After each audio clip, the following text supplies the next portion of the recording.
मेंढ रह गई है, आधी इसने काट ली आधी इसने काट ली, पैसे पेड़ बेच के हज करी आया, नियत अच्छी नहीं है। हाजी जी सुबह को गए, अब भी फावड़ा टेढ़ा ही मार रहा है यूं ऐसे।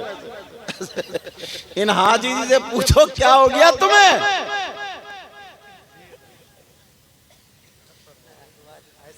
अभी भी फावड़ा टेढ़ा ही मार रहा, टेढ़ा, उसे भी खुकल के गिरा करके छोड़ेगा।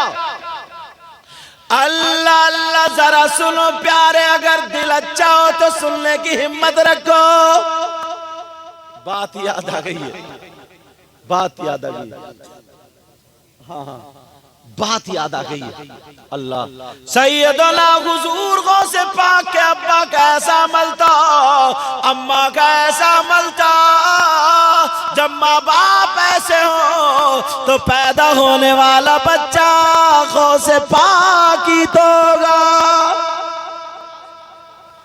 गौसे पाक की माँ ने कभी बगैर वुजू दूध नहीं पिलाया बेटे को।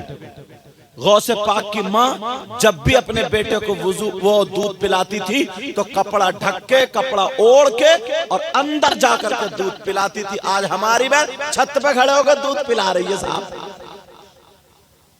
आधा गांव देख रहे, आधा गांव दूध पिल लिया साहब। बेटे को खुदा फिर रही है दूध पिलाने के चक्कर में। जरा सोचो यार, पहले की माँ कितनी प्यारी थी। नबी ने फरमाया सबसे पहला मदरसा माँ की गोद है। उतलुबुल इल्म मिनल महदी इलल लहद, क्या है बोलो? माँ की। और जब मदरसा ही बिगड़ा हुआ हो तो 40 साल की है, जवान बच्ची हैं, मगर कूंची अब भी फेर रही है, अब भी मेकअप चल ही रहा, अब भी इसके बालों की कटिंग गुंफे अलग ही है। मगर सोचो यार, पहले के लोग कितने प्यारे थे यार। पहले की माएं थी, उन्होंने अपने बच्चों को पाला। सुनने की बात है, बच्चों को जब पाला तो न इतने डॉक्टर थे, न इतने हकीम थे, ना इतनी दवाइयां, बहुत कहीं शहर में जाना पड़ता था। अब तो सब कुछ है, गाड़ी घोड़े सब कुछ है। उस वक्त इतना कुछ भी नहीं था, मगर 8-8 बच्चे एक एक औरत के होते थे। कितने बोलो? 8-8 बच्चे होते थे। कभी उसने हॉस्पिटल का मुंह नहीं देखा। 8-8 बच्चे।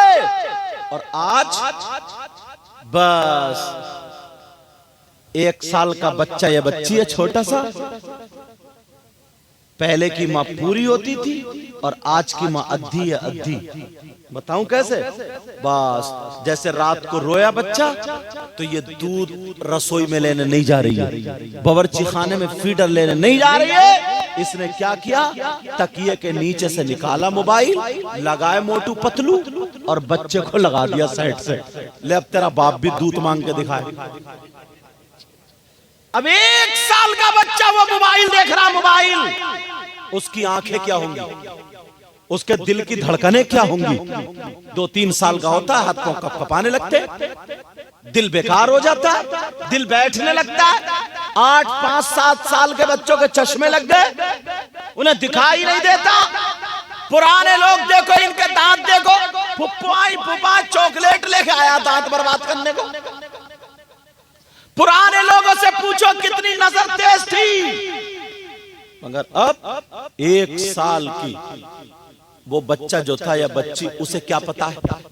अब वो चक्कर में पड़ गई मोबाइल के मोटू पतलू को देख के। उसने सोचा कि मेरी अम्मी तो है नहीं, चक्कर में पड़ गया, भूल गया दूध को भी बेटा, खत्म, अब पी तू। और ये पड़ी है भैंस की तरह कूलर में। ये माँ है क्या? इसको माँ बोलोगे? माँ की जिम्मेदारी नहीं है कुछ, माँ की जिम्मेदारी नहीं। सुनो, माँ बाप के लिए एक हदीस सुना दूं, सुनना चाह रहे? बड़ी प्यारी बात याद आई है पहले मुझे। उस वक्त ना नबी ने फरमाया, अगर जिसकी 3 बेटियां हों और वो सही परवरिश कर दे तो वो जन्नत का हकदार हो जाता है। किसकी वजह से जन्नत मिल रही है?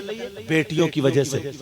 एक सहाबी कहने लगे, आका अगर जिसकी 2 हो तो? नबी ने फरमाया, वो 2 की परवरिश कर दे, वो भी जन्नत का हकदार है।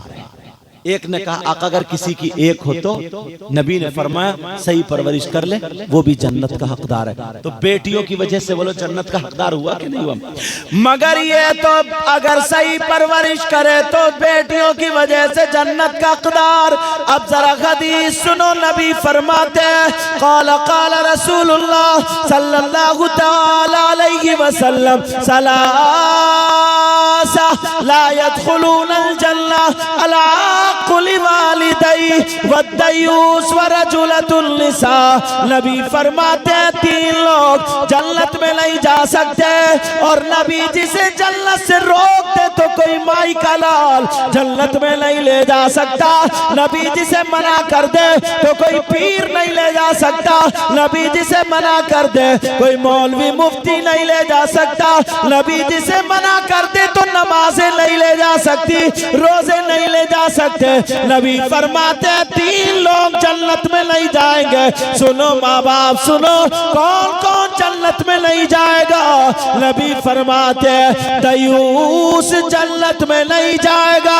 अरे दयूस कौन है? दयूस वो माँ बाप है जिसकी बेटियां आवारा घूम रही है। दयूस वो माँ बाप है जिसकी बेटियां बेपर्दा घूम रही है। दयूस वो माँ बाप है जिसकी बेटियां फैशनीले कपड़े पहन करके इस्लाम को दाग दाग कर रही है। जिसकी बेटियां मोबाइलों पर चैटिंग कर रही है। जिनकी बेटियां गैर लड़कों से मोबाइल पर बातें करती हैं और वो माँ बाप राजी है, तो वो माँ बाप दयूस है, दयूस है। नबी फरमाते हैं दयूस जन्नत में नहीं जाएगा।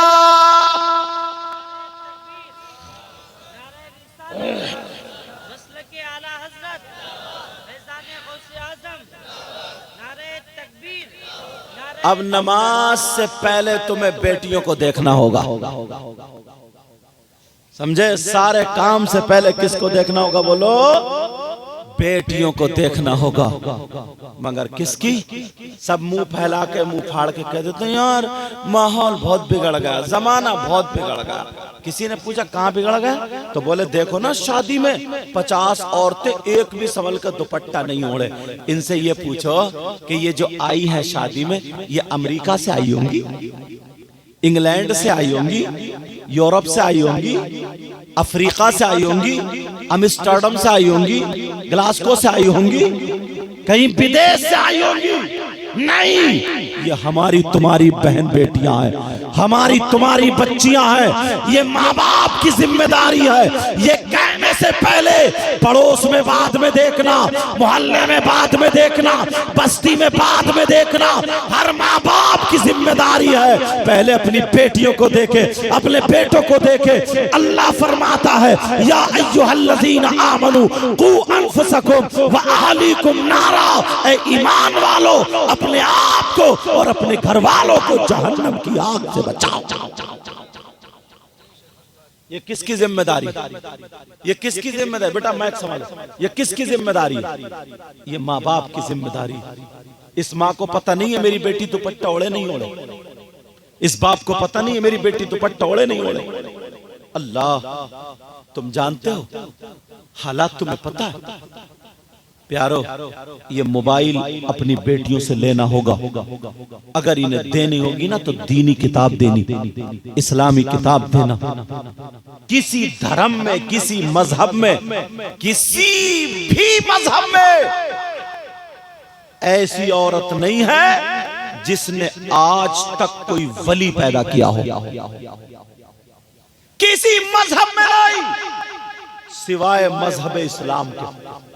हमारे मजहब में औरत का ये मकाम है, अगर पैदा करने पे आती है तो कभी गौस पैदा करती है, कभी गरीब नवाज पैदा करती है, कभी हसन हुसैन जैसा पैदा करती है, अरे कभी बाबा फरीदुद्दीन पैदा करती है, कभी हजरत निजामुद्दीन पैदा करती है, कभी फखरुद्दीन पैदा करती है, कभी जियाउद्दीन पैदा करती है, कभी साबिर बाग अलाउद्दीन पैदा करती है।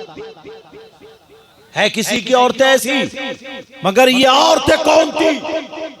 ये औरतें कुत्ते भौंकाने वाली नहीं थी, ये औरतें चुटिये लहराने वाली नहीं थी, ये औरतें अपना सीना और जिस्म दिखाने वाली नहीं थी, ये औरतें फैशनीले कपड़े पहनने वाली नहीं थी, ये औरतें गैर मर्दों से बातें करने वाली नहीं थी, ये औरतें बेहयाई पर उतरने वाली नहीं थी, ये औरतें इस्लाम को दाग दाग करने वाली नहीं थी, बल्कि ये औरत थी, अगर खाती ये औरत थी तो ढंग फातिमा का होता, पीती ये औरत थी ढंग फातिमा का होता, चलती औरत थी ढंग फातिमा का होता, बैठती उठती औरत थी ढंग फातिमा का होता। ये वो औरत थी शाम को सोती थी तो कुरान पढ़ के सोती थी, सुबह को उठती थी तो कुरान पढ़ती।